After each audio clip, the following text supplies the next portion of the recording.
Good morning, good afternoon, and good evening. Welcome to the Backlog Battle Podcast. This is Alex. This is the first video podcast we've ever produced.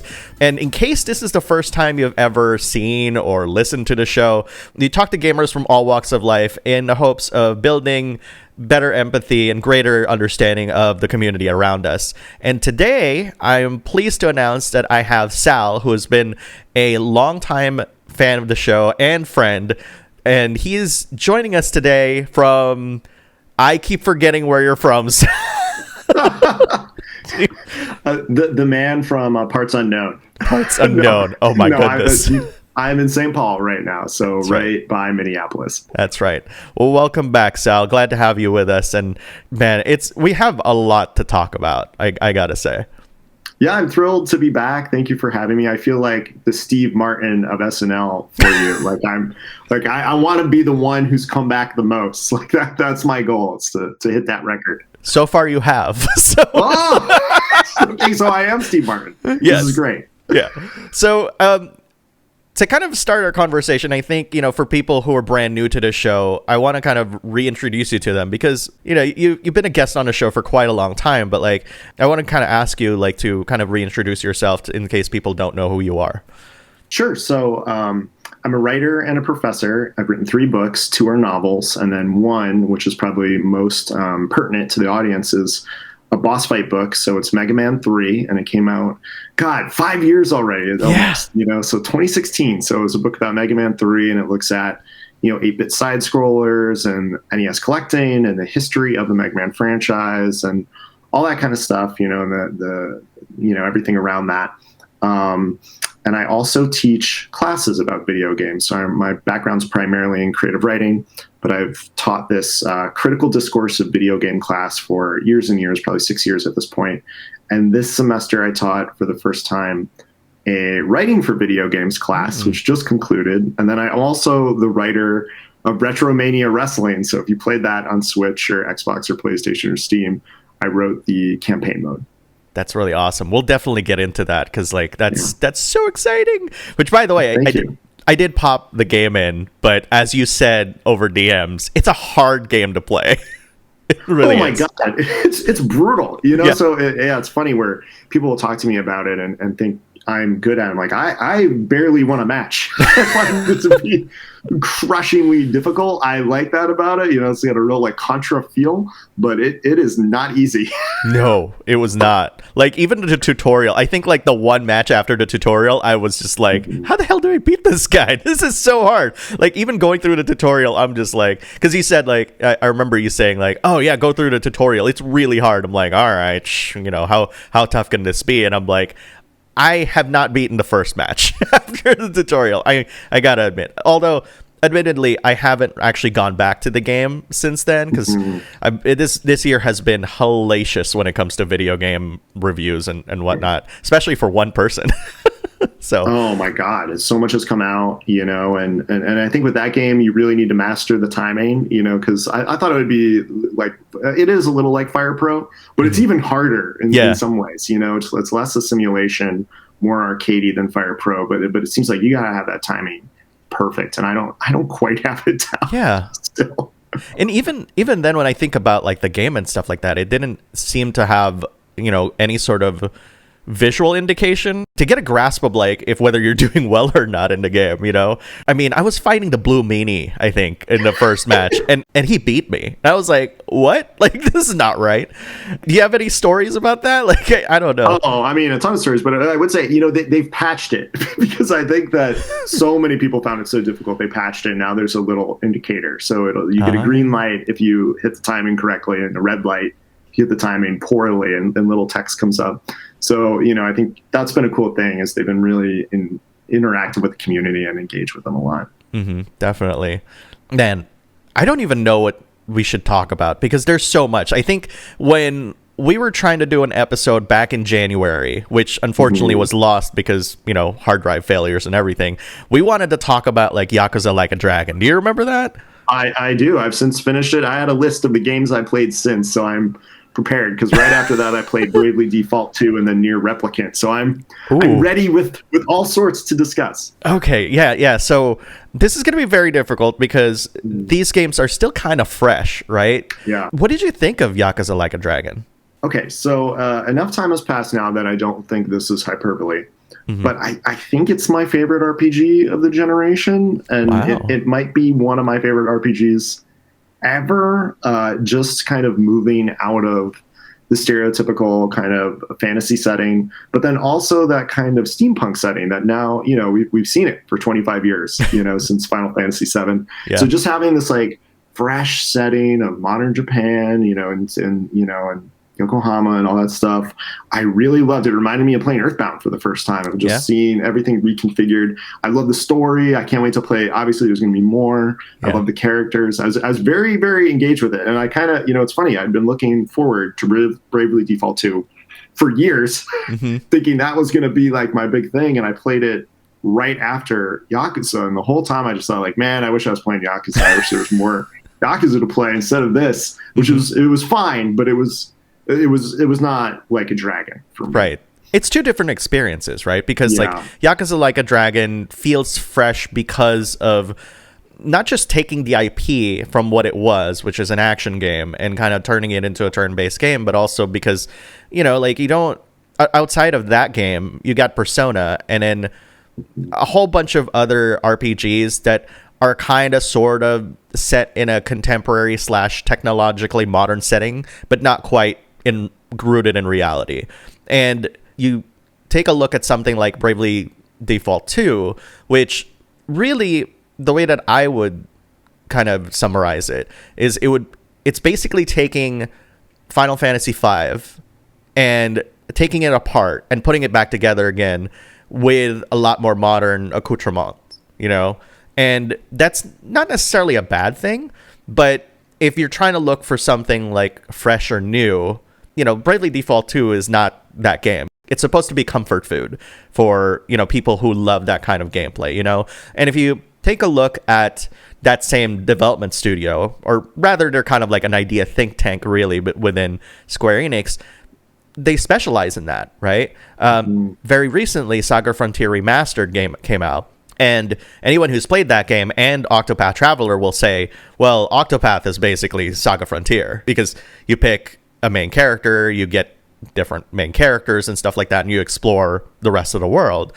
And the upcoming, you know, Project Triangle Strategy, which I hope they change the name, I'm pretty sure they're going to change the name, is basically Ogre Battle in a lot of ways, you know, or Final Fantasy Tactics for those people.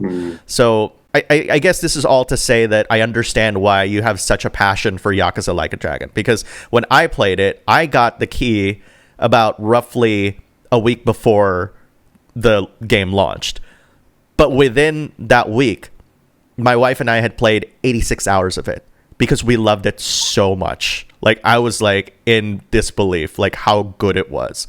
What were your favorite parts of it? Like, and I know, again, we're not going to spoil anything, but you know, what would you say, like, the things that really struck you the most about that game that when compared to like other contemporaries?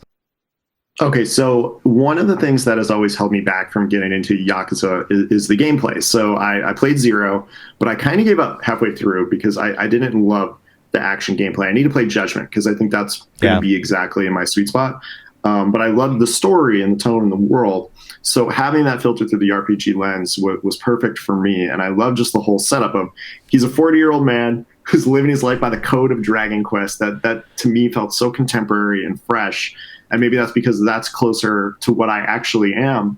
But I think that's why I really enjoy the game, because so many RPGs are set from the point of view of teenagers. And it was just nice to finally have something a little more adult. And I loved that it never fell in the trap of, okay, here comes the earth-shattering catastrophe that the band has to fight against.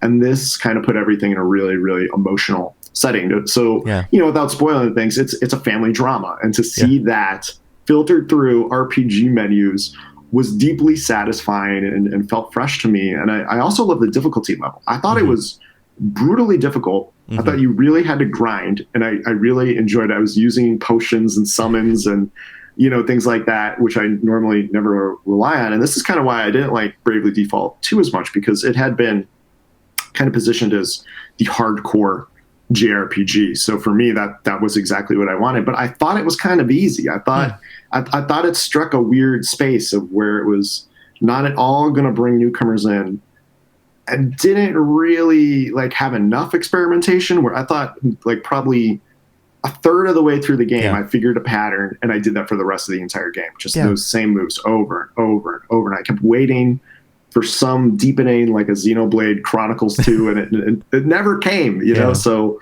my issue with that game is more the mechanics than necessarily the story.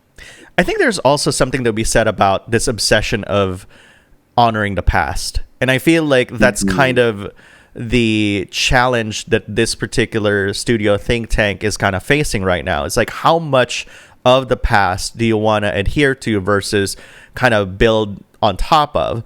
One of my biggest complaints with Bravely Default 2 was that you had all these different jobs, right? And your OCD is probably going to tell you to be like, well, you want to level all of it, right? Like as much as you can, but not all of the gear is available for the different jobs or will be good at it. And so there's no way for you to kind of save particular gear sets for specific jobs when you start changing around jobs pretty much. And so you have to go through the manual minutia of basically saying, oh, well, I'm this class now, therefore I have to remove this, I have to put that accessory goes there. And what's really fascinating to me about this, Sal, is that, you look at the history of Square Enix over just the past like 4 or 5 years, and you have games in their library that do that. Final Fantasy XIV is a multi-job / class game, and they have that sort of thing.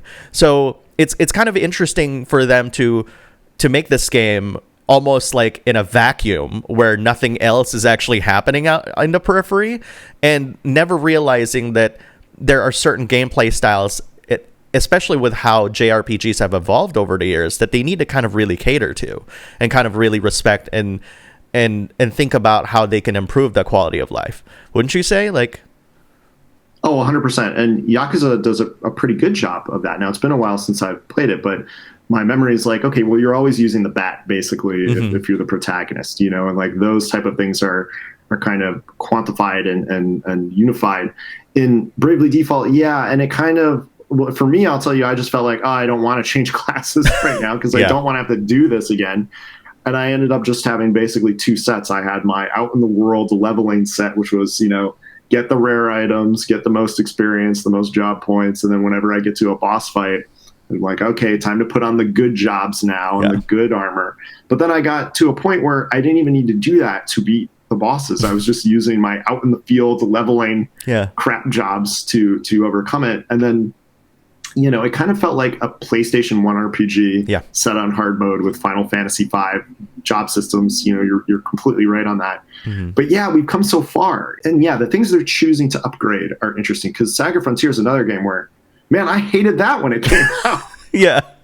But I'm like the nostalgia person for PlayStation 1 RPGs, and what a peculiar entry. Like I'm sitting here in a Vegeta shirt. Like I am the exact audience for this kind of stuff. And like, oh man, Saga Frontier, I don't want to play that again. Right. Legend of Mana as well, which is coming. I'm like, wow, really? Another one where like, oh wow, that nobody cared about that even when it came out on PlayStation 1. It was so obscure compared to even something like Xenogears or other Square, or even Brave Fencer Musashi. I would have been much happier if they had an HD remake of that. Or even Parasite Eve, right? Or even just dump them into a collection, and I would be thrilled to play those games again. I think, what I'm really happy about, though, with Square Enix is that they're now no longer reluctant to dig into their past. And I think, even though we're very critical of Bravely Default 2, a lot of this can be traced with the first Bravely Default, where all of a sudden that game became, like a million seller and stuff, and Square Enix was just caught with their pants down. Unfortunately, because of the way that that series is released in the West, which is to say that Square Enix is actually not releasing the game. Nintendo is, because they have the publishing contract. They're kind of almost missing out on that, on the additional revenue for that matter. And I keep thinking about like what they've done since then to really not necessarily honor, but like really recognize that they have this vast library of IP that they can take advantage of. Like, one of my favorite Square Enix franchises of this gen is actually Dragon Quest Builders. And if you really think about what that game is, it's literally like, hey, let's take Dragon Quest and let's build Minecraft on top of it. But the main difference is that like there's such a deep storytelling experience in like Dragon Quest Builders that it's like it's unparalleled. And keep in mind too, and I love bringing this up, it's from the same branch of Square Enix as Final Fantasy XIV.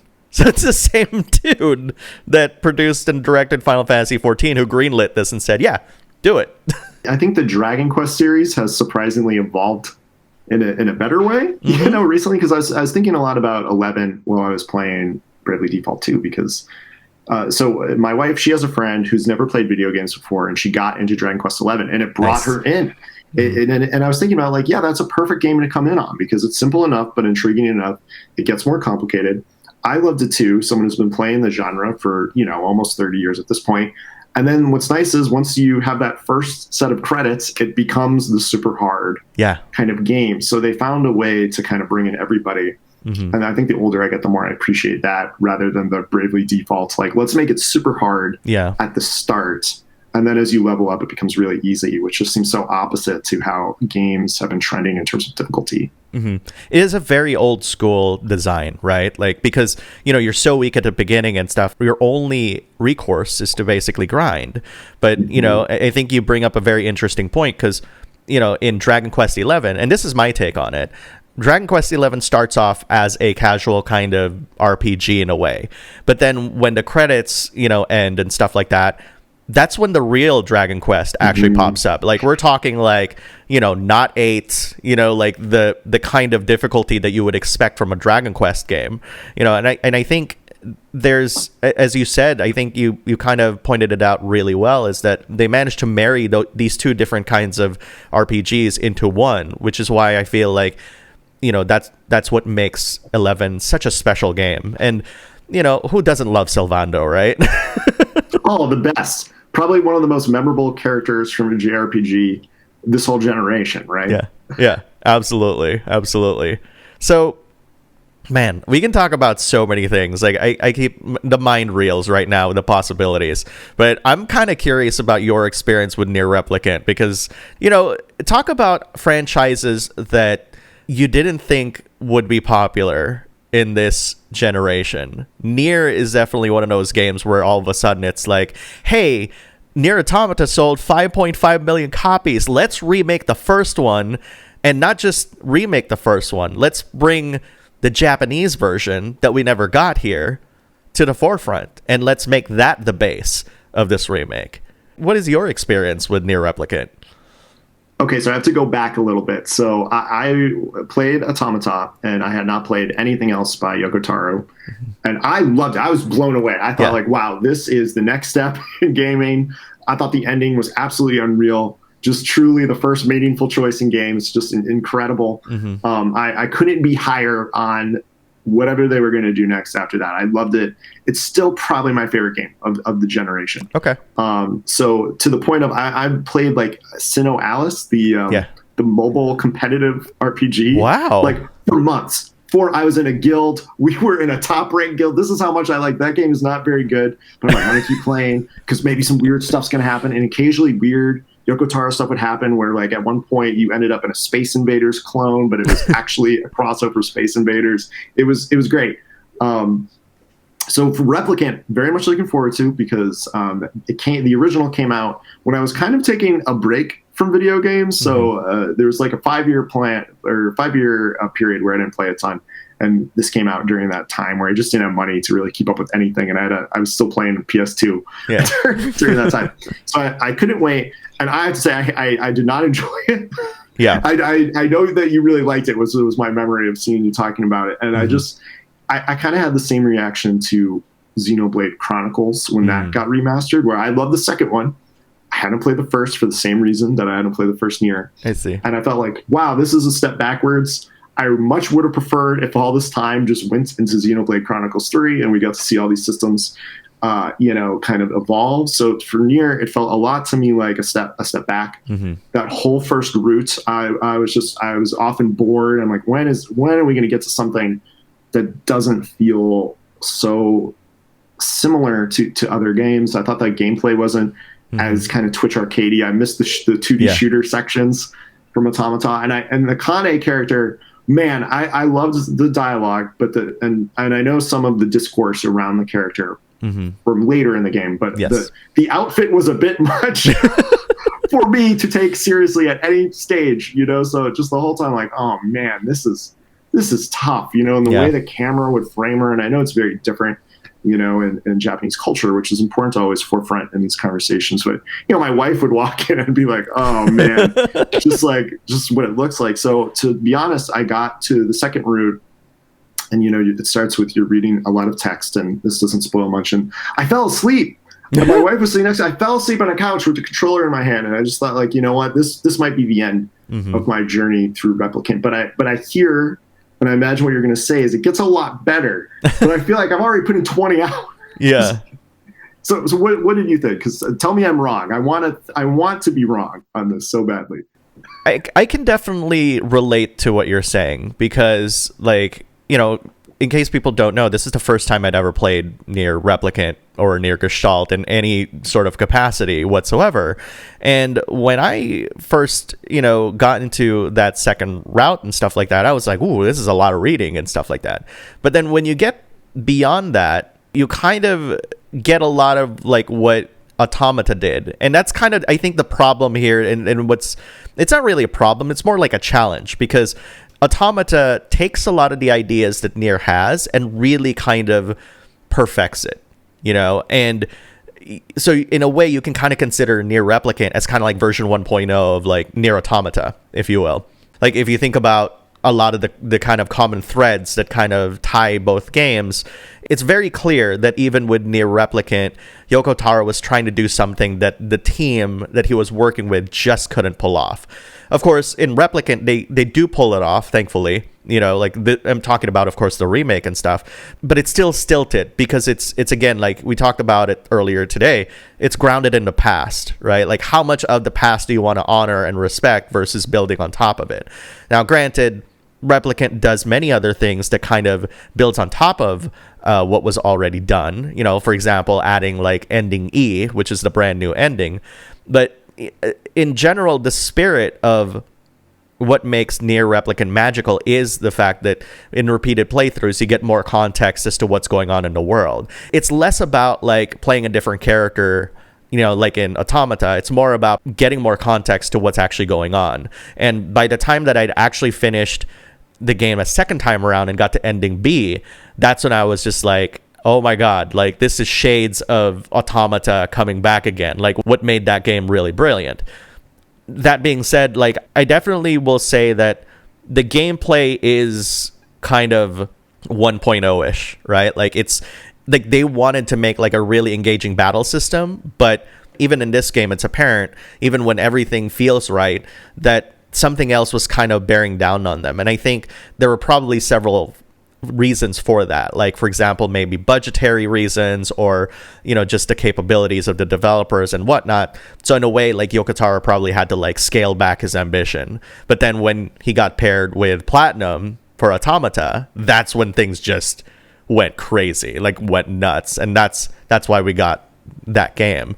But I'm not going to convince you to try to replay through Nier Replicant, but I will tell you that if you can get through those beginning parts of ending B, that does add a lot of context as to what's happening with Kaine. And you want to talk about limitations. My suspicion, and maybe it's not, I haven't really researched on the topic that much, to be honest, but like when I saw those text kind of like sections of the game and stuff, it kind of came across to me as like, well, we don't have budget for cutscenes. But we need to carry the story through. And in some ways, it kind of reminded me of the idea that Nier Replicant and Automata had, where it's a confluence of a variety of different genres. And so I kind of saw that as kind of like, hey, this is their take on text-based adventure or something, something like that. And by taking it that way, it allowed me to kind of accept that, yeah, I'm going to have to read through this. It's probably going to be boring as hell. You might fall asleep from it, but but it is what it is, like it's the best that they could do. Because really, when you think about Replicant and stuff, and you've gone through, of course, the game the first time, like they tried genres in Replicant that obviously you didn't see like in an Automata, like a whole survival horror section. Yeah. Right? Like that's crazy. Or even like an isometric dungeon crawler. It's like, what? Like of all the genres that you can mishmash, you don't expect to see that in your Replicant, and yet you do. And I think that's where my admiration of that game is. It really is representative of like the ambition that Yoko Taro has as a creator. And I think, if anything, it's great to be able to play this game without having to deal with the challenges of trying to get like an old PS3 game that doesn't even have the character that Yoko Taro wanted us to experience. Yeah. Oh, you bring up so many interesting points, because in the Tree of Myth area, it feels very much like a Zork game, where it's go north, go west, go south, all that stuff. I think you're totally right. And then it's, I can't remember if that's preceded or immediately following, or comes right before the Diablo and then the Resident Evil parts, where it's like it's very purposefully aping other structures. That second route, it reminded me of the second disc of Xenogears. It's like, well, here we go. Here's some text, and the character will just face you and just give you what we had intended to do. I think part of my issue, as we're having this conversation, just thinking about it, is like, okay, so you have earlier games that are important when we're thinking about game developers' careers and trajectories, right? So this is important for Yoko Taro completionist. I think in that case, like what I would have preferred, and the same is true of Xenoblade Chronicles, to be honest, is just the original version, in a Criterion style package, with just some extra features and that type of thing, kind of explaining some of the design choices. In this case, it'd be great if we could have gotten a translation. Obviously they did do the translation of the Japanese Nier, where you play as the kind of more anime style character versus the older grumpy Witcher dad that Gestalt, is. But yeah, like I wish game companies would move towards that of like, let's kind of preserve our past and kind of make that available rather than constantly be reimagining these games. Because all I could think about while playing is like, wow, I wonder what Yoko Taro would have done had they had 3 years to make a new game rather than be updating this, so is there a way to serve kind of both masters? That actually is a very interesting point, because like having that additional context of making like a Criterion Collection style kind of remaster, like that's kind of unheard of in today's day and age. And I think about a lot of the remasters that I personally played lately. Like my wife actually played through Shadow of the Colossus for the first time, and that was quite an experience for her. And and all I can think about is like, it's really crazy about this game. And I kept telling her, like, during her playthrough, this game barely ran at, like, 10, 15 frames per second on the PS2. Like, it's insane. And I think that's kind of interesting about, like, the video game industry in general, because we are obsessed about, like, a lot more people experiencing all these old experiences and stuff.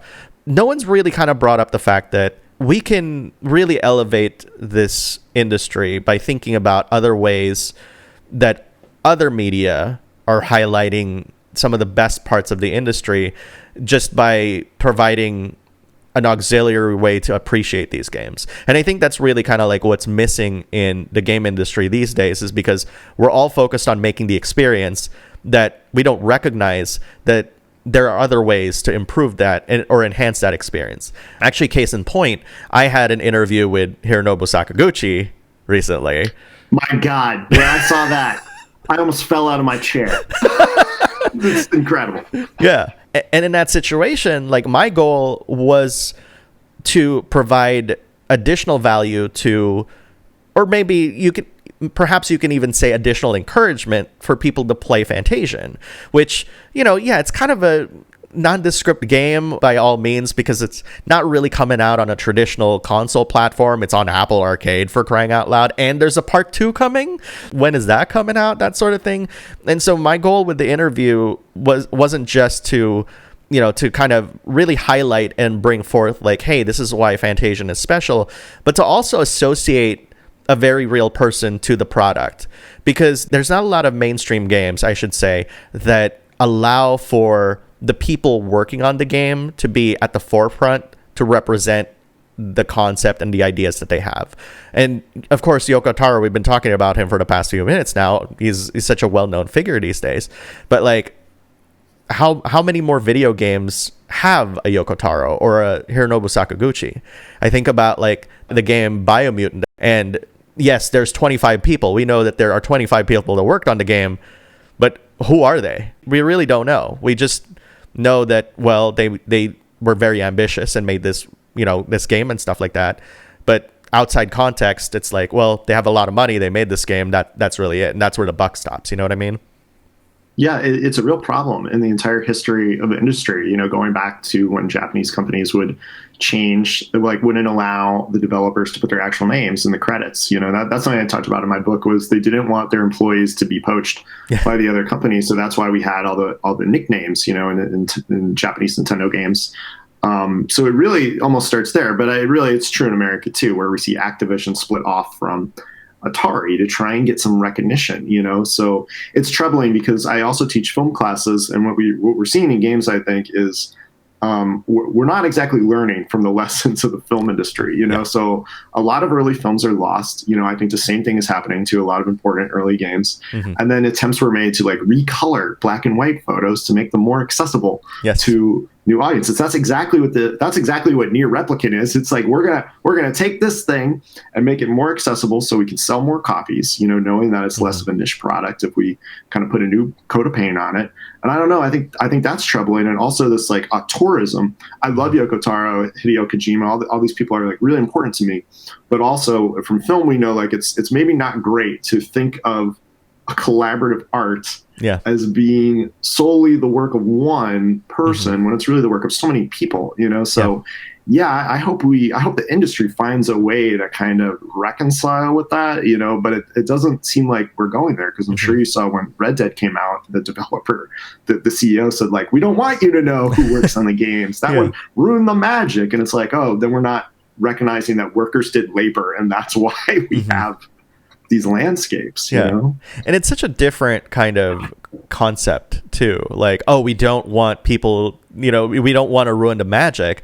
And, and I think about like my favorite place to go to in the whole world, which is like Disneyland and stuff, and how, well, first of all, before I go into that, have you been to Disney World, Disneyland, and all that stuff? Do you know anything about Main Street? Yes, once when I was a kid, I was at Disney World. And I'm always a fan of looking into the past to get inspired for the future, right?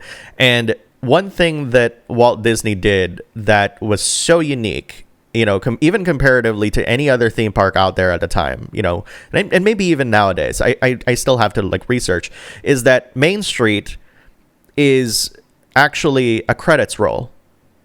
I don't know if you know that. No, what does that mean? So, you know how like in movies you have a credits roll going in and out and stuff like that? It's a very similar concept.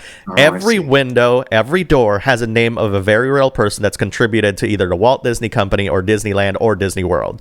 So those names that you see are real people. And when you walk down Main Street or whatever the equivalent is in a Magic Kingdom, it's literally like you are going through a credit sequence of a movie or an experience in Disneyland's case. And it kind of ties in with the whole stage idea behind, Disneyland, Disney World, or what have you, where what you see as a consumer or a park visitor is the stage itself, on stage, and then there's a backstage where all the minutia happening in the background, all the mechanics are basically getting fiddled around and kind of executed. And even then, even the cast members, which is another term that they use, they're on stage, they all have their name tags, because again, that company wants you to know that this is a real person. And so thinking about how Disneyland is such like an old concept, if you will, from the 1950s and stuff like that. And thinking about like how current development companies and publishers kind of treat the people working underneath them to this capacity, it kind of in a way appalls me, because, you know, as you said, it's not one person, it's a collaborative effort, right? And, you know, and I want to say, like, when I did interview Sakaguchi, which is really such an experience, like, he was very humble in recognizing that, yes, he was seminal to a lot of these pieces, but without his collaborators, he wouldn't be in this situation without those people's help. I think what's also interesting that's happening right now, too, with the film industry at least, is that slowly but surely, I mean, certainly not like the people at the bottom, but like the people who are like, who would be considered as seminal to movies and stuff, like lighting people, camera guys, you know, producers and all that stuff, they're starting to become involved in the behind the scenes interviews and all that stuff for a lot of these movies. And I think, you know, in a way, the film industry is slowly getting to that point of recognition, whereas, like you said, video games were not quite there yet. Yeah, I hope it changes, because I mean, for me, I think it's more impressive to think of, you know, even going back to something like Mega Man, like, oh wow, 6 people made that's amazing. And it's equally as amazing to me to think of a AAA game like, you know, Ghost of Tsushima, for all its problems, you know, like 1,000 people made this. Just to think of 1,000 people were brought together and they produced this piece, this art object for you to kind of consume. Mm-hmm. That's amazing, and something that shouldn't just be, you know, like, don't think about that. Don't think about the labor that went into writing these haikus that didn't exist in this time period, but we'll pretend there's haikus. Yeah. Well, why do you think that is? Why do you think the video game industry is so reluctant in recognizing the people who, you know, work on games? I don't think I have the answer, but I do have a thought, but it probably is more in line with my own beliefs and just, you know, personal line of thinking. I think it's because they want you to buy into the brand. You know, so what's important for Square is like the Square brand. You know, what's important for Nintendo is the Nintendo brand. You know, obviously, every once in a while you get one person who breaks out, like Miyamoto or someone like that. You know, but generally they want to keep you coming back to. It's like Marvel, right? Where the MCU, like the draw isn't that we're bringing in Martin Scorsese to do, you know, Hammerhead movie. The idea is like the MCU keep you going to the next thing, and it doesn't matter who's behind it, you know. So I think when you see like more indie studios, then it's flipped, right? Because it's kind of about the individual creators that you're following. But that could be naive. That could be a naive kind of reading of the situation. But that's what it seems like as someone who's been following it for a while. Mm-hmm. Yeah. What do you think? I mean, why do you feel like it? Because it does seem like that's the way it is. Yeah, it kind of does. And I think it's more along the lines of like the profit-driven nature of video games. I think it's kind of muddying the waters of conversation surrounding that. And there's this kind of attitude where if we start caring about labor and how people are getting treated, all of a sudden our video games are going to suck. But even though if you look at other industries, that the contrary is actually happening. It's like if you actually recognize people, they work harder, and you know they have a sense of pride in the things that they work. And you know, and having worked in the industry for quite a long time, like, you know, in many capacities, like I worked in QA, I worked in, you know, obviously I'm doing YouTube right now and stuff like that. Like even back early on, and I'm not going to mention specifics, like we had to fight for in one game to just have QA in the credits. Like we literally had to do that.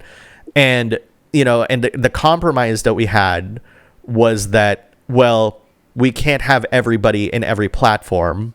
So the instruction manual was going to have some of it. And so even though all these people worked on all the SKUs for this one game, we were only found in certain SKUs. And this is the way that it is to today, you know, up to today as well. And again, I'm not going to identify what game it is, but just even getting to the point where we got the producer and the developer to say, no, you have to put us in there, was a fight. Like we literally had to fight for that. And I keep thinking to myself too, like at the time, the people that we had were like college students, people just trying to get like extra money and stuff like that. What's the harm in trying to get these people recognized? And many, many years later, I realized that it wasn't necessarily that they didn't want people to be recognized in their games, but that if they didn't submit their game at a certain point in time, they'd miss their bonuses. And so again, like it's a lot. So again, a lot of this is kind of perpetuated by the profit-driven nature of the medium. And I think that's kind of very, very dangerous, because like if that's what you're really after, it's not a sustainable model.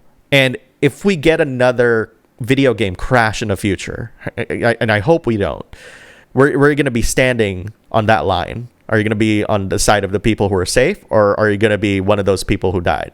And I keep thinking about the death of the AA game, right? And by that I mean old Midway. Like if you remember, like games like The Suffering were made and stuff, like and those kinds of games, like that level of game design is coming back thanks to indies. But where's the bottom going to fall out again? And that's always scary to think about. You know what I mean? Oh yeah, especially anything at a retail store now is AAA. Yeah, and then you have so many indies, and every year there's more games produced on Steam, and there is this kind of if you look at the big early indie titles like Meat Boy and Fez and all the indie movie games, everybody's been kind of chasing that high. Yeah. That's kind of been spread out among a much more massive group of developers, so yeah, it's worrisome. Like, is this sustainable? And this is always the conflict of like arts versus like something that has to be a consumable object, within capitalism, Yes. And it's like, wow, that becomes hard, of like, how do we make this work? Yeah. Without the whole thing toppling over and we don't just end up with E.T. in a landfill. Yeah. It's kind of interesting because one of the conversations that have become more prevalent lately, especially in the AAA space, is that desire to make things even more high fidelity, right? Like when I got my PS5 last year, it literally has 8K on the box. And I'm like, I haven't even bought like a 4K TV. I'm like, now we're thinking about 8K? Like just thinking about the requirements of what a high fidelity game should look like with that kind of resolution. I feel like we're getting to that point. We're getting to AAA. It's like bottoming out maybe at some point.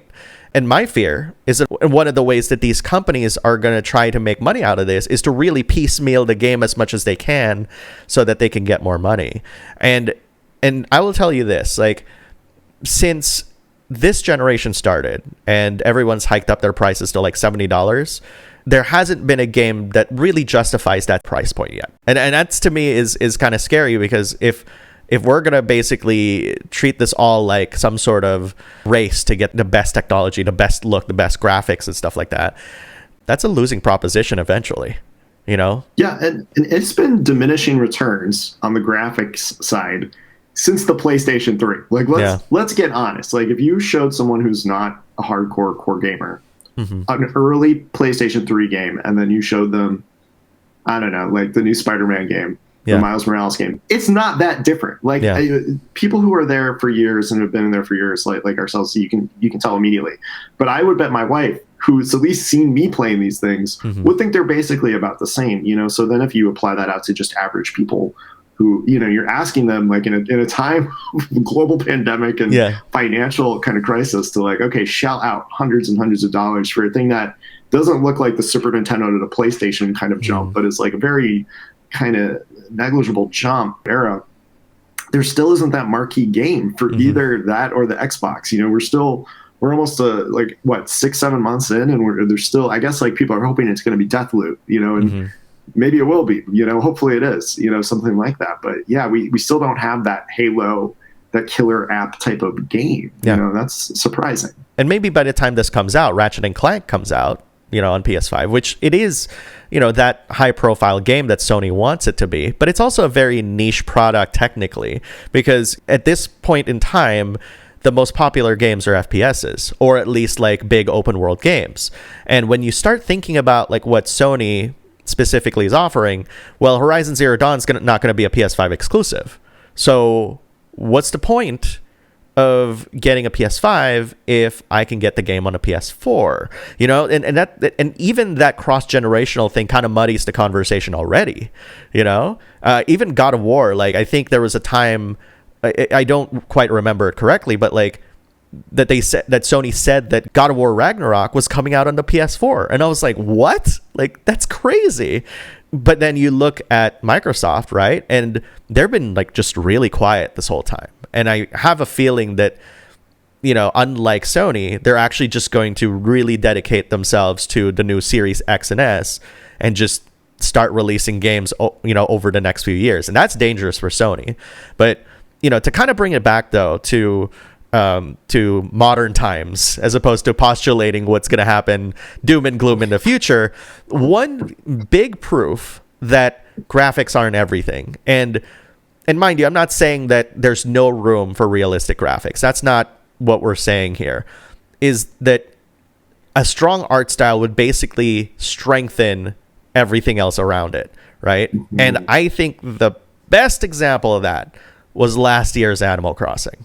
I thought you were going to say Hades for a second, where I'm like, yes, the best looking game of the last year is a 2D game from a small team. But I loved Animal Crossing too. Yeah. You know, my wife still she's still playing it. Yeah. Know? So. And I don't want to take away anything from Hades, but when you compare Hades and Animal Crossing, you would think just by looking at the game that Animal Crossing doesn't offer anything special if you're that kind of person who's not knowledgeable about games, because it's simple graphics and stuff like that. It's not as high fidelity as something like a Call of Duty or Fortnite even, or, you know, or even comparatively to like Hades, where it has like a really strong art style.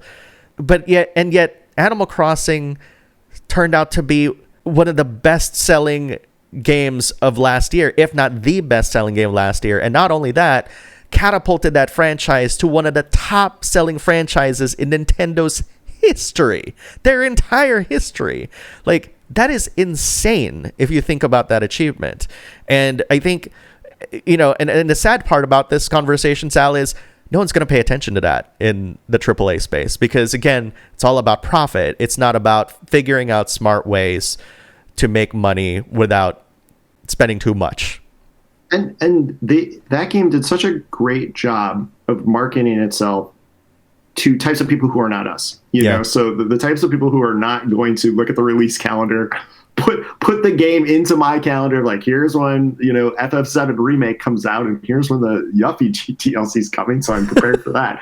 You know, but like, my wife knew about Animal Crossing and she wanted to play it, you know, and it reached out to so many people that I know that do not have other systems, don't play other games. And I think that just speaks to like, oh, the single-mindedness of the industry of kind of primarily focusing at a core demographic, quote unquote core demographic, is missing large swaths of humanity who love games. I still feel so strongly that like games are for everyone. They should be for everyone. There is a game for everyone, you know, and I wish that more folks in the industry were thinking about like, how could we reach those people? Like, how do we reach the 85-year-old grandmother? You know, like what game would she want? You know, what would that look like, and how would it feel?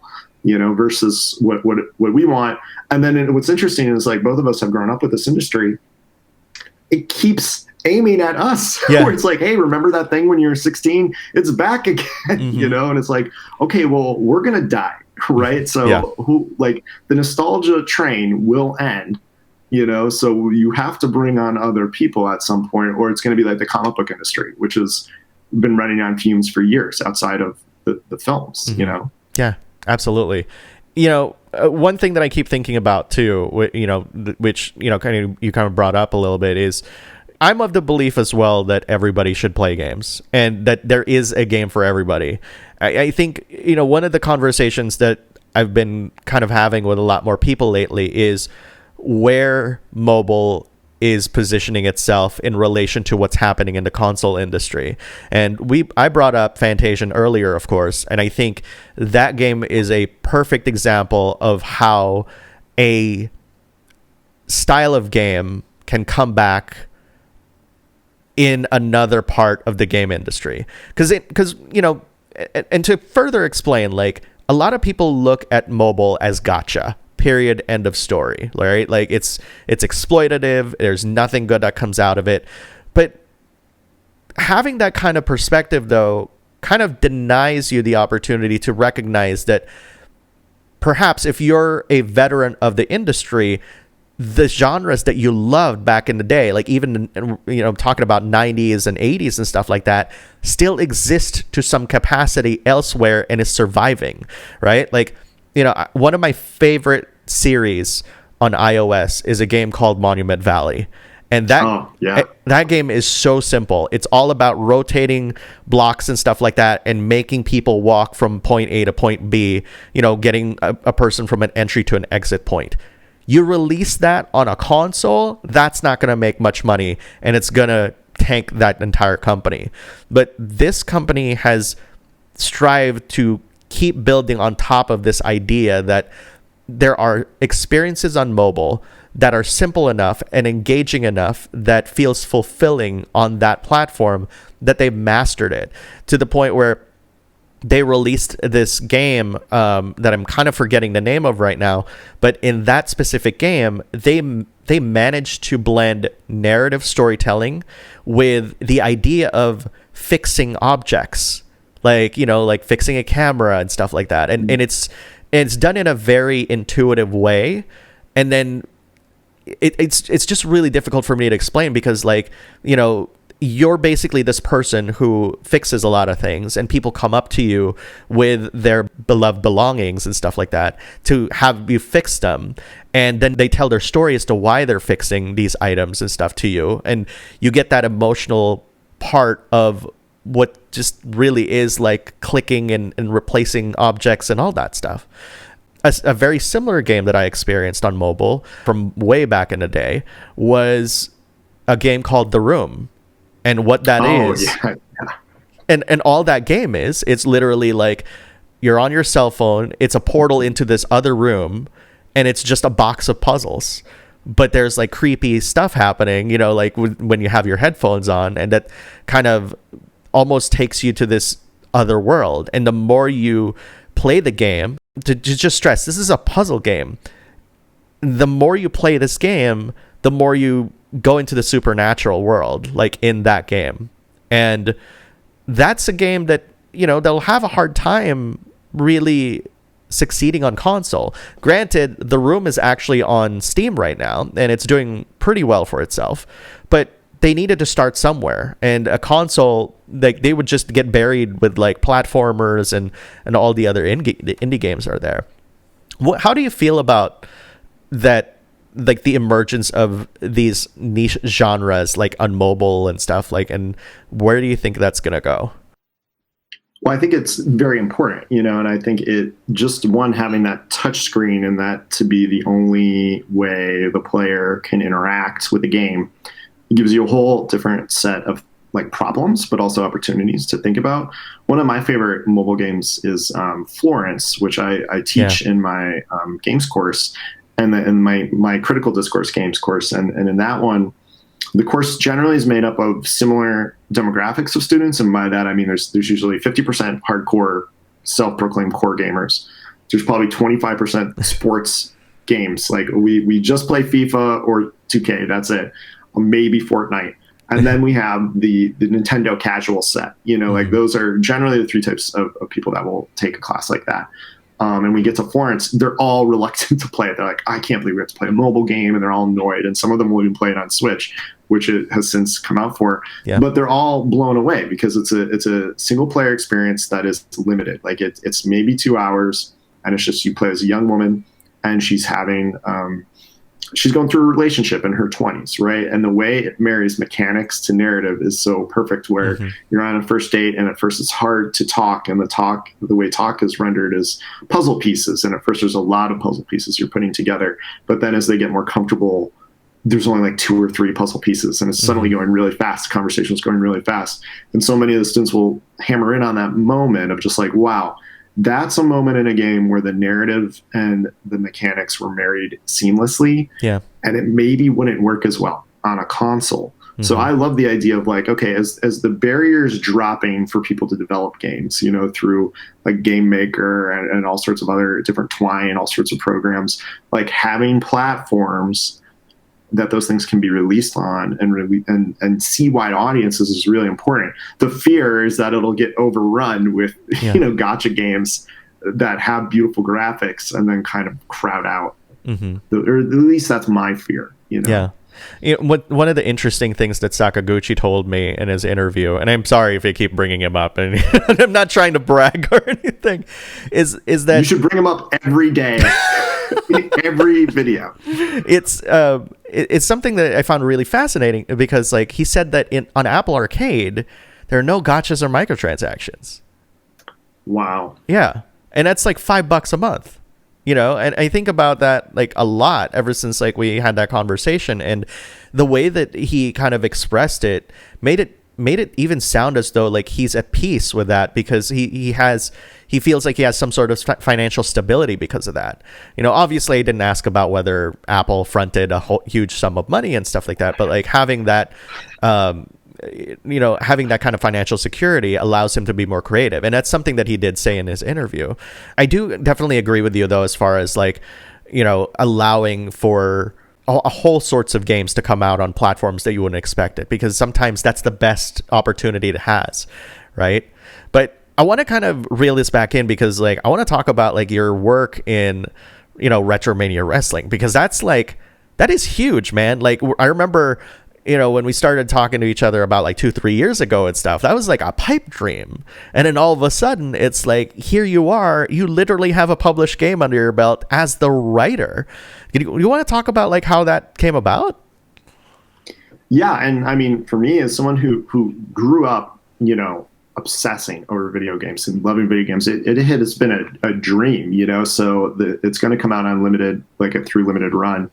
And I can't wait to have a physical copy of a game I wrote on a Nintendo platform. Is just, I can't even really wrap my mind around that this has happened. So it seems like the greatest achievement of my life. Like tenure, who cares? I wrote a Nintendo game. Yeah. This is amazing. So the way it started, well, one, I'm also a lifelong pro wrestling fan. So I love pro wrestling. I watch it every week. To this day, I will buy the pay-per-views. I will go travel to see wrestling. When I was in Tokyo a couple of years ago, I went to the Tokyo Dome to see New Japan Pro Wrestling in Korakuen Hall, which was like me going to, you know, like a holy site. Like I'm finally going to see where Wrestle Kingdom happens, you know. So big wrestling fan, and I love American wrestling too. But anyway, I just on Twitter saw they tweeted out the RetroMania Wrestling Twitter had just started, and they tweeted out a GIF of the game, and it looked like WrestleFest, the arcade game, the WWF arcade game from Technosoft in the 80s and 90s. And I love that game too. So I reached out to them and just said like, hey, this looks amazing. I cannot wait to buy this game when it comes out. I'm sure you don't need any writing, but if you did, you know, I've written some novels, I've written some stuff. I'd love to, I'll take a crack at it. And I really didn't think anything would come of it. You know, I just wanted to say hello. And they followed me first, which is why I thought I should reach out. And they got back to me that day, and they're like, let's hop on the phone because we're thinking about doing a story mode. Oh.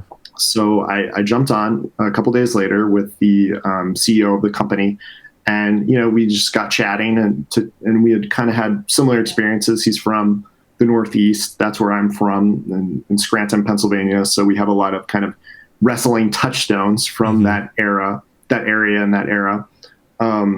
So they asked me to pitch, you know, an idea. So I sent over a short story I'd written about pro wrestling first, just so they made sure that they liked my writing. And then I pitched them the whole story mode. So I just beat for beat said, here's what I would do. Here's how I'd do it. And of course, first I asked, like, what do you think you could do? Because you don't want them to say like, well, you know, we were envisioning 2D, you know, like, talking sequences, and you know, you're pitching 3D fully animated cutscenes. Yeah.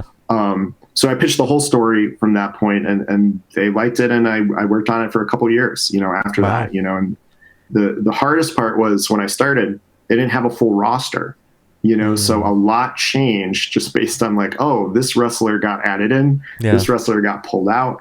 The protagonist was different in the first version. So a lot changed. So that's why if you play it and you notice like, gee, some of the characters aren't there, they weren't signed when I was writing the story. And there's still more to come. So I'm not sure if you know this, but the ending right now is to be continued. And, you know, I am under an NDA, so I can only say what they have announced.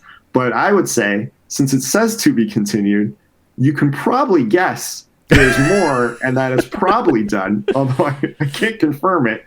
But that would be my guess. Maybe. Who knows, right? To be continued. What does that mean? Yeah, I don't know. Like that was it. I wanted it to be very artsy. I was thinking Final Fantasy VII, leave them on a cliffhanger. Wow.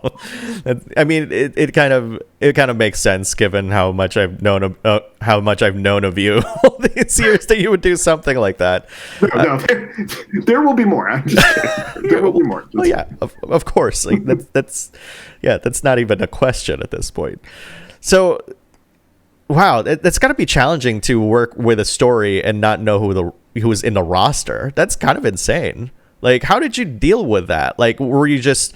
I mean, I'm pretty sure it's not just as easy as, like, you know, Mad Libs, right? Like, well, like, you know, Blue Meanie was here. Oh, shoot, he's not there anymore, but he's back. Let's replace him with somebody else. Because you got to also honor the characters, right? And their personalities.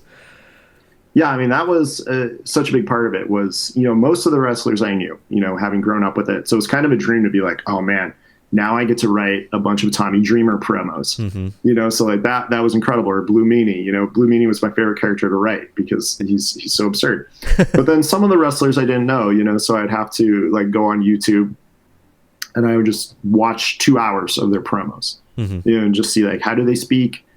What's the tone? You know, I want to make sure I get that voice accurate. I want to make sure when they play it, they feel like that person got my character and rendered it correctly, you know, because I take it very seriously. Like I sincerely love wrestling and I admire and respect what they do, you know, so I don't want to treat it like a joke or for them to feel disrespected would be the last thing I'd want. It was hard, you know, with not knowing exactly who was going to be there. There was a core set I knew early on, so I built most of the story around that. And then I would have like henchmen characters in the factions that were easier to swap out, you know, so if somebody dropped, you can bring in someone else and then just change the dialogue and kind of the interactions, you know, knowing like, okay, we got a heel signed. I'll put him in the heel faction. It was pretty ambitious what I pitched because it's also non-linear. So the player there's a lot of branching paths. And I think that was one of the biggest challenges for me coming from linear storytelling, like writing a novel. They're going through it one way. Now this, I had to make it make sense. Where if you start as a baby face, you know, and then you become a heel and then become a heel, become a face again, you know, that had to make as much sense for the player playing it as a bad guy the entire time or a good guy the entire time. So, and it really helped me think about how I could teach it, you know, so I took all that into my class, you know, in this last semester. That's really interesting. Yeah. So, as far as the branching paths go, was this something that you pitched to them, or was it something that they came to you and say, "Hey, our story is actually going to be branching and stuff"? I pitched it to them because I thought, you know, because I really took a step back and thought about like what should a good pro wrestling story do. And I think, you know, the player has to be able to cut promos. They have to be able to, you know, like insult the crowd, cheer on the crowd, that kind of stuff. But they also need to be able to turn on their friends and join factions, you know. So I thought it would be not as satisfying if that was all just done for you and you're just kind of observing. I wanted the player to feel like even in a 2D pro wrestling game that they were making meaningful choices, you know, within the narrative. So it was a lot of my own kind of like design ethos of just like what should narrative do? Because I don't love when it's just mountains of cutscenes and text where the player is passive. I want the player to be a participant, like someone who is also creating a story with me. Yeah. And that's what these branching paths and choices allow you to do. And when you started talking about like that you had a choice to become a heel or like a face, I was like, what? If I could only get past the first freaking fight of the game, my goodness, this would be an amazing game for me to review. But I'm just like, oh, anyways, I'm not bitter. I'm just like, I want to play your story, Sal. You have to understand. Like, I really want to. It's like, Anyways, I'll calm down. Well, maybe they'll patch it and make it even easier. Like put an even easier mode on, because I would appreciate that too. You know, I could also use that. How far have you gotten in your game? Oh, probably about as far as you. Like, yeah, I mean, that's what's so funny is like I never played it once until it was out. You know, so you're writing this thing that you really don't even know what it's going to feel like. Mm-hmm. Like they had shown me video and an early build, but it wasn't playable. You know, so I had a sense of what the tone and aesthetic was going to be. And they had described like, here's what the gameplay will feel like. But yeah, it's weird that, you know, it's out in the world and there are people who played it before I even played it. You know, it's a kind of alienating, not alienating, but just almost a mystifying experience, because it's so different from like you write a book, you know everything about it, and then, you know, 2 years passes and it comes out in the world. Exactly. Have you heard of any wrestlers like react to your writing since it's gotten released? Yeah, a couple have tweeted about it, and I'm blanking because there's been so many. There were a lot. So and the Blue Meanie followed me on Twitter, which was like, oh my god, this is amazing. This is like all my dreams are coming true. That the Blue Meanie would follow me on Twitter. Just me as a 14-year-old kid, if I could go back and tell me at 14 that the Blue Meanie, well, one, I guess I wouldn't know what Twitter is, because somehow the Blue Meanie will be aware of your existence. That would have blown my mind, you know? So, you know, the kindest thing I got was a really positive message from one of the head developers at Ukes, you know, and he reached out to me and said he loved the game and loved the story. And, you know, I've played their games going back for like 20 years. So that was very, very cool to hear. That's really awesome. Yeah, I was kind of wondering, like, you know, like if there were any wrestlers that reached out to you. Man, that would be an interesting story to tell, I suppose. Yeah, I'm blanking right now. I'm sure I'll remember as soon as we're off some encounter. That's what always happens in these sorts of things. You said you brought this up in class, like your time working on this game. How did your class react to that? Well, I didn't so much talk about my own literal work, but some of the like things I learned I put into the class. So we had like a branching narrative assignment. I see. That the students had to do. So one of the things that you kind of steered away from is talking too much about your own creative work. You know, I see. For maybe obvious reasons. I'm sure we've all had that nightmare professor who assigned their own book, and everyone is sitting in the class just like, oh God, this is deeply uncomfortable. But, you know, they knew I was working on this game that was coming out, and I told them in the first class, because I like to tell them, like, here's what I do, so they have a sense of where I'm coming from. So that gave me some legitimacy in their eyes, because I think sometimes college students are skeptical that I mean, you know, we're like a million years old to them, you know, so that anyone our age would care about this stuff, I think is surprising to them sometimes. So I wanted to let them know, like, oh, I'm among you when it comes to loving this stuff. So I gave some assignments about, as I said, branching narrative, and just some like, okay, what if you had to write in the voice of characters that already existed, you know, because they're so used to just creating everything, you know, and some of those challenges. And I try to simulate the challenge of working on teams, you know, because in traditional creative writing classes, you're always working alone, you know, and you're the sole creative voice. So I put them in teams, and I would, you know, tell them like, okay, one student's doing act 1, one student's doing act 2, one student's doing act 3. You all get separate grades, but you still have to figure out a way to make this cohesive story. So a lot of it bled directly over. Wow. That's really awesome. I've always told you like that I admired like the way that you're teaching this next generation of like how to tell stories in games, because it's like, you know, I feel like, you know, especially a good chunk of this show, like we were talking about how there's this passion and obsession with graphics that the other parts of games sometimes gets forgotten, right? But then, you know, where you empathize and connect with the characters is through the story, is through the character development, is through learning about each character's motivation and stuff. And, you know, I just want to kind of bring that up and commend you on that, because you're doing God's work, man. Well, thank you so much. You know, honestly, that means a lot. And, you know, I love doing it. Like, I love teaching games courses, and I just, this is maybe esoteric, but I taught it as a special topics course. And it was which is like, a class that, you just throw any kind of title on, you teach every couple of years, but it was so popular that I was encouraged to make it a permanent class in the curriculum. So I had to attend all these meetings and go to like deans and things like that and be like, I would like a permanent writing for video games class. And they would be like, what's academic value does this have? And I'd have to explain, because they would think, they think, not all of them, but many of them think it's Pac-Man or Call of Duty. Like those are the two games, Right. And you tell them about something about the two genders. Yeah, the two genders, Pac-Man or Call of Duty. Yeah.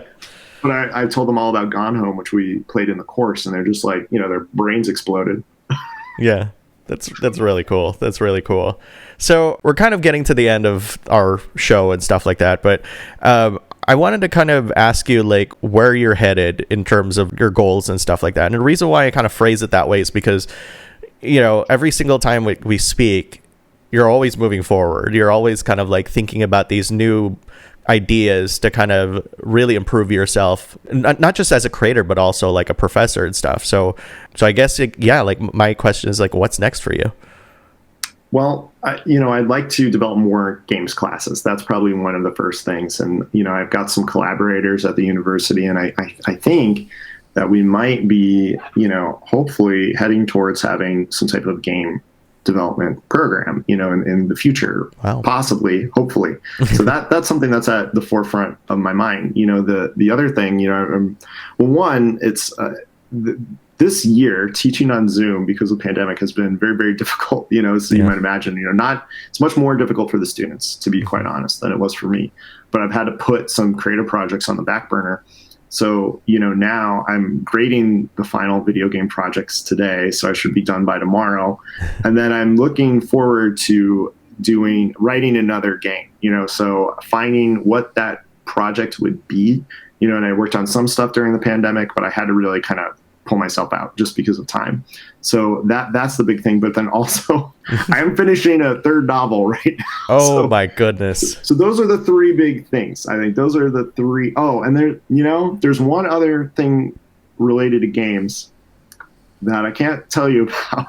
Okay. But I think you'll be interested in once I can talk about it. But it's kind of, it touches on many of the topics we discussed today. So yeah, a lot going on.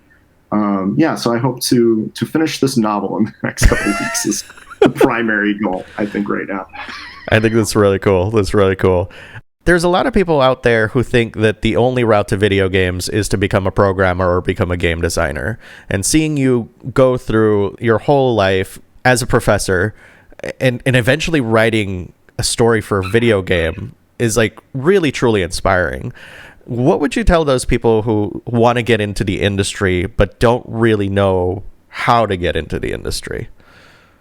Yeah, that's actually like everything my class was about, because the class was for humanities students, and it made it very, very clear no programming experience is necessary. But by the end of the class, you're going to have 3 games that you have made that you will release on itch, and nothing is expected, so I think that has dramatically changed since when we were kids, where the barrier was very, very high of knowing programming. And I think that has fallen, quite a bit, so I do think there are paths to the industry without being a coder, and I think that viewpoint is valuable too, of people coming into the industry who don't have that background, in production, but also on the creative side too. So for writing, obviously it helps, because with small indie teams, the more roles you can fulfill, the better.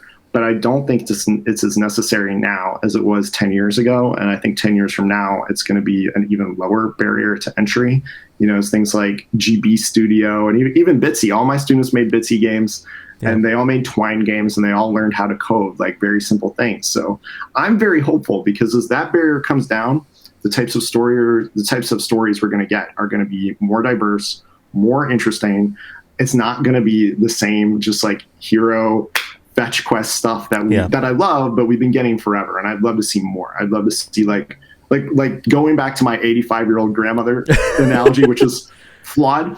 What if an 85-year-old grandmother made a video game? What would that look like? I'd love to play that, and I think that's my hope, that's what I want to see. That's really awesome.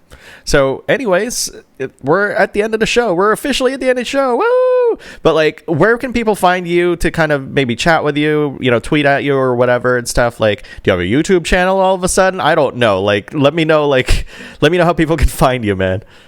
Well, first, thank you so much for having me again. I love being the guest who's been on the most. So we always have great conversations. Anytime you want me to come back, I'm happy to. Mm-hmm. To find me, let's see, you can find my website. It's salvatore-pane.com. I also have a Twitter. It's @salpane. Those are probably the big things. I don't have a YouTube, but I used to have an NBA podcast, and I don't anymore. The jab steps. What happened, man? My co-host, life got in the way. He had a lot of responsibilities, obligations, and I didn't want to do a basketball podcast by myself.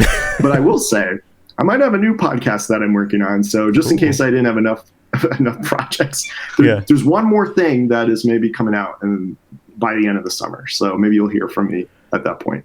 That's really awesome. Well, thank you very much, Sal, for being on the show, of course.